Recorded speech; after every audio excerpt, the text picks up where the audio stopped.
Hello friends, welcome to my YouTube channel. हमेशा की तरह आज फिर मैं यूज़फुल टिप्स के साथ हाजिर हो गई हूँ। चलिए देर ना करते हुए वीडियो शुरू करते हैं। दोस्तों, कई बार हमें मटर सस्ते मिलते हैं तो हम क्या होता है ढेर सारे मटर खरीद के ले आते हैं, लेकिन कई बार वो मटर पूरी तरीके से यूज़ नहीं हो पाते और कुछ बच जाते हैं। अगर हम इनको ऐसे रख देते हैं तो आपने देखा है कि मटर धीरे धीरे मुरझाने लगते हैं और इस तरीके से पक जाते हैं, जो कि खाने में बिल्कुल भी टेस्टी नहीं लगते। तो उसके लिए बहुत ही आसान तरीका है, आपने लेना है कोई भी ऑयल। आपने ऑयल लेने के बाद ऑयल को आपने इस तरीके से हाथ में डालना है और इसके बाद जो भी आपके मटर हैं उसके ऊपर आपने इस तरीके से ऑयलिंग कर देनी है। ऐसा करने से क्या होगा कि जो हमारे मटर हैं उसके ऊपर ऑयल की एक कोटिंग हो जाएगी, जिसके कारण ये बिल्कुल भी मुरझाएंगे नहीं। इसके बाद आप मटर को एक पॉलिथीन में बांधकर इस तरीके से गिठा लगा दें और इसके बाद आपने किसी फोक की मदद से इसके अंदर छोटे छोटे होल कर देने हैं। और इसके बाद अगर आप फ्रिज में इसको स्टोर करके रखेंगे तो आप देखेंगे कि आपके मटर बिल्कुल भी मुरझाएंगे नहीं और बिल्कुल भी नहीं पकेंगे। चलिए फ्रेंड, बढ़ते हैं अगली टिप की तरफ। मेरी अगली टिप होने वाली है जैकेट्स और स्वेटर्स को लेके। दोस्तों, सर्दियों में जितना भी हमारे पास स्पेस हो वो कम ही पड़ जाता है, क्योंकि हमारे जैकेट और स्वेटर जो है हमारी अलमीरा में बहुत ज़्यादा स्पेस ऑक्यूपाई करते हैं। तो आज इनको फोल्ड करने का एक ऐसा तरीका बताऊंगी जिससे कि आप इनको अगर फोल्ड करके रखेंगे, एक तो ये आपके बहुत कम जगह में आ जाएंगे और साथ साथ आप इनको जैसा मर्जी उठाएंगी तो ये बिल्कुल भी खुलेंगे नहीं। उसके लिए आपने क्या करना है, आपने जो भी जैकेट या स्वेटर ले लें और उसको इस तरीके से आप उल्टा कर दें। उल्टा करने के बाद आपने इसको इस तरीके से फोल्ड करना है और उसके बाद जो इसकी स्लीव है इसको आपने आगे की तरफ को ऐसे कर लेना है। उसके बाद आपने क्या करना है, इसका जो दूसरा हिस्सा है इसको भी आपने इस तरीके से हाफ में फोल्ड करना है और इसकी स्लीव को आपने दूसरे साइड पे रख देना है। अब आप देख ही सकते हैं मैंने ऐसे कर लिया। अब आपने क्या करना है, अब आपने इसको हाफ में फोल्ड करना है और ये जो आपका नीचे वाला हिस्सा है उसको आपने इसके ऊपर इस तरीके से ओवरलैप करना है। अब आपकी ये जो पहले वाली बाजू है उसको आपने इसके इधर की साइड अंदर की तरफ को डाल देना है और सेम इसकी दूसरी वाली बाजू को आपने इसके दूसरी साइड पे डाल देना है। इस तरीके से करेंगे तो आपका स्वेटर और जैकेट बहुत ही अच्छी तरीके से पैक हो जाएंगे और जहां भी आप इसको रखेंगे बहुत ही कम जगह लेंगे और साथ साथ आप इसको जितना मर्जी उल्टाएंगे पलटाएंगे तो इनकी तह बिल्कुल भी खुलेगी नहीं, जिसके कारण इसको तह लगाने का आपका ढेर सारा समय भी बच जाएगा।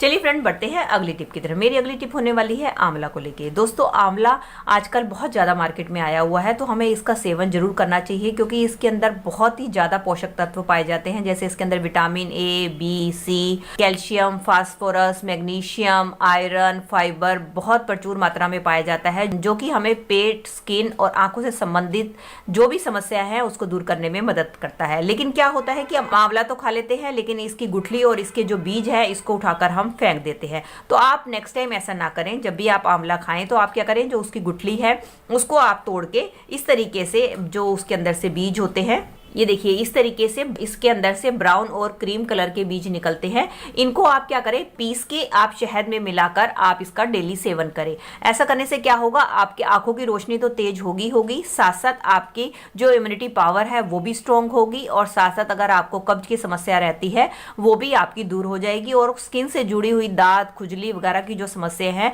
वो भी आपकी दूर हो जाएंगी। तो इसलिए जब भी आप आंवला का सेवन करें तो उसके जो गुठली और बीज है उसको कभी भी ना फेंकें। इसका सेवन आप खाना खाने से पहले, खाली पेट या खाना खाने के बाद भी कभी भी कर सकते हैं। चलिए फ्रेंड, बढ़ते हैं अगली टिप की तरफ। मेरी अगली टिप होने वाली है वैसलीन को लेके। दोस्तों, सर्दियां आते ही हम वैसलीन का इस्तेमाल तो अपनी स्किन पे करते ही हैं। तो आज मैं आपको वैसलीन का एक बहुत ही यूनिक आइडिया शेयर करने वाली हूं, जिसका इस्तेमाल करने से आप अपने सालों की समस्या से छुटकारा पा सकते हैं। चलिए इसको कैसे इस्तेमाल करना है देख लेते हैं। दोस्तों, जब भी हम सिलेंडर को अपने फर्श के ऊपर रखते हैं तो क्या होता है, रेगुलर सफाई करने के कारण जो है धीरे धीरे इसका जंग जो है हमारे फर्श पे लगना शुरू हो जाता है, जिसको क्लीन करने के लिए हमें काफी मेहनत करनी पड़ती है। तो आप नेक्स्ट टाइम क्या करें, जब भी आप सिलेंडर कहीं पर रखें तो आपने क्या करना है, सिलेंडर के जो नीचे वाला हिस्सा है उसके ऊपर आपने इस तरीके से वैसलीन को लगा देना है। इसके बाद जब भी आप इसको फर्श के ऊपर रखेंगे सिलेंडर को, तो क्या होगा, ये आपने सिलेंडर के ऊपर एक कोटिंग सी बना देगा, जिसके कारण जो है आपके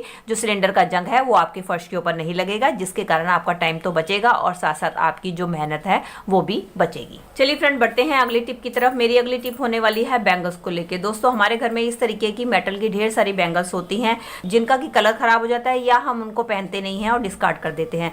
तो आज इनका बहुत ही बढ़िया यूज़ मैं आपको बताने वाली हूँ। उसके लिए आप क्या करें, बैंगल को आप इस तरीके से हाफ में कट कर लें। ये देखिए मैंने इसको बैंगल को हाफ में कट कर लिया। अब इसका इस्तेमाल कैसे करना है चलिए मैं आपको दिखाती हूँ। दोस्तों जब भी हम मार्केट से साग सब्जी लेकर आते हैं तो उसको कट करने के लिए हम अक्सर क्या होता है, इसको इस तरीके से हाथ से पकड़ कर रखते हैं, जिससे क्या होता है कट करते टाइम पे हमारे काफ़ी हाथों में पेन होना शुरू हो जाता है इनको पकड़े पकड़े। और कई बार तो ऐसा होता है कि ये साग सब्जी जो है हमारे हाथों में से भी खुलकर बार बार निकलने लगती है। तो आप क्या करें, आप ले इस तरीके की चूड़ी जो मैंने आपको दिखाया था कि हमने पहले कट की है। आपने क्या करना है, इस चूड़ी को खोल लेना है और उसके बाद जो आपकी साग सब्जी है उसके ऊपर इस तरीके से आपने चूड़ी को डाल देना है। ऐसा करने से क्या होगा कि आपका जो बंडल है एकदम फिक्स हो जाएगा। तो बड़ी आसानी से आप इसकी मदद से अपने साग सब्जी को काट सकते हैं। इससे ना तो आपकी साग सब्जी खुलेगी और ना ही आपके हाथों में पेन होगा। और इसके बाद जब आपकी सब्जी कट जाए तो आप इसको फिर से थोड़ा सा पीछे कर सकते हैं, फिर से आप अपनी सब्जी को बड़ी ही आसानी से काट सकते हैं। इसकी मदद से आपका साग जो है मिनटों में ही कट कर तैयार हो जाता है, जिसके लिए आपको कोई भी दिक्कत या परेशानी नहीं होती। चलिए फ्रेंड देख लेते हैं अगले टिप को। दोस्तों जब भी हम मार्केट से आलू लेकर आते हैं तो आपने देखा है कई बार हमारे आलू में अंकुर निकलने शुरू हो जाते हैं और हमारे आलू जो है ख़राब हो जाते हैं। वो तब होता है कि जब हमारे आलूओं को हवा नहीं लगती है और इनके अंदर नमी बनी रहती है। तो इसलिए आपके आलू ना ख़राब हो और अंकुरित ना हो, उसके लिए आपने हमेशा आलू को इस तरीके की जालीदार हवादार टोकरी में डालकर रखना है ताकि चारों तरफ से इनको हवा लगती रहे। और दूसरा आपने क्या काम करना है कि आपने लेना है इस तरीके से न्यूज़पेपर, और न्यूज़पेपर लेने के बाद आपने इसके छोटे छोटे टुकड़े करके इस तरीके से आलू के बीच में डाल देने हैं। क्योंकि कई बार हमारे आलू काफ़ी सारे होते हैं जिसके कारण वो एक साथ टोकरी में पड़े रहते हैं और पड़े रहने के कारण उनके अंदर हवा नहीं लग पाती है और नमी के कारण उनके अंदर अंकुर फूटने शुरू हो जाते हैं। तो आप इस तरीके से आलूओं के बीच में न्यूज़पेपर को रखेंगी तो उससे क्या होगा कि इनके अंदर जो भी थोड़ी बहुत भी नमी बनेगी वो आपकी ये न्यूज़पेपर एब्जॉर्ब कर लेंगे और आपके आलू जो हैं कभी भी ख़राब नहीं होंगे और कभी भी अंकुरित नहीं होंगे। तो दोस्तों ये थी मेरी वीडियो, आई होप आपके लिए यूज़फुल रही होगी। अगर दोस्तों आपको मेरी वीडियो जरा सी भी हेल्पफुल लगी है तो प्लीज़ इसे एक लाइक शेयर और कमेंट कीजिएगा। और इसी तरीके की और भी यूज़फुल वीडियो देखना चाहते हैं तो बेल आइकन के साथ मेरे चैनल को सब्सक्राइब कर सकते हैं। चलिए दोस्तों मिलती हूँ अगली वीडियो में। Till then take care and bye bye. Thanks for watching.